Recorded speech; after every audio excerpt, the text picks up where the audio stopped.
کتابوں میں اسے روایت کیا ہے۔ انسان کو چاہیے کہ اللہ تبارک و تعالیٰ کی خوشنودی کو تلاش کرتے ہوئے نبی اکرم صلی اللہ علیہ وسلم کے فرامین کے مطابق ان خوشخبریوں کے حوالے سے پر امید رہے کہ جیسا کہ آپ صلی اللہ علیہ وسلم نے فرمایا ہے کہ جو رمضان المبارک میں روزے رکھتا ہے اللہ تبارک و تعالیٰ کی عبادت کرتے ہوئے اور اجر کی نیت سے، تو اس کے پچھلے گناہ معاف ہو جاتے ہیں۔ لوگوں کو یاد رکھنا چاہیے کہ مسلمانوں کو برا بھلا کہنا، ان کو گالیاں دینا فسق و فجور ہے، جیسا کہ نبی اکرم صلی اللہ علیہ وسلم سے صحیح روایت میں ثابت ہے۔ اس فسوق کا مراد یہ ہے کہ اللہ تبارک و تعالیٰ کے حدود سے تجاوز ہے اور اس کی نافرمانی ہے، جس کے ذریعے انسان اپنے نفس پر ظلم کرتا ہے۔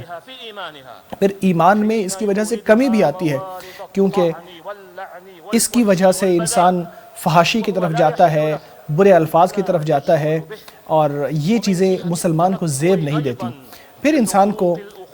اس میں یہ بھی ہوتا ہے کہ انسان دوسروں کے حقوق مارتا ہے، اخوت کا حق مارتا ہے،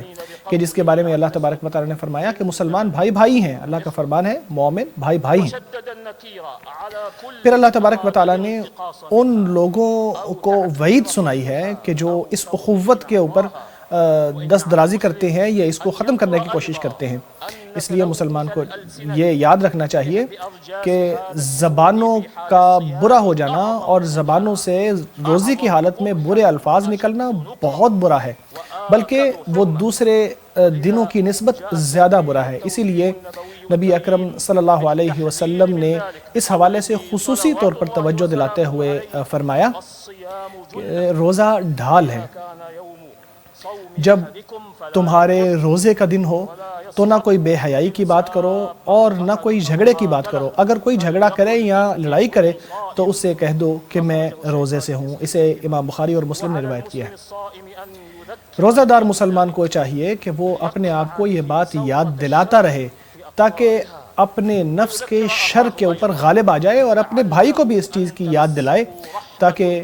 اسے اللہ تبارک و تعالیٰ کی رحمت اسے نصیب ہو جائے اور وہ تمام برائیوں سے پیچھے ہٹ جائے، اور جس چیز کی طرف وہ آ رہا تھا یا زیادتی کی طرف جا رہا تھا اس سے پیچھے ہٹ جائے۔ اس حوالے سے نبی اکرم صلی اللہ علیہ وسلم کی اس حدیث میں ہمیں یہ بھی نظر آتا ہے کہ آپ نے لوگوں کو یہ تلقین کی ہے کہ اپنے نفس کو روکیں، تمام برائیوں سے روکیں، اور لوگوں کی برائیوں کے مقابلے میں برائی کرنے سے بھی روک کر رکھے۔ جب کوئی برے الفاظ استعمال کرے تو اس کے جواب میں برے الفاظ استعمال نہ کریں۔ عداوت اور بغض اور جھگڑے اور جو دوریاں ہیں وہ اس کی وجہ سے پیدا ہو جاتی ہیں۔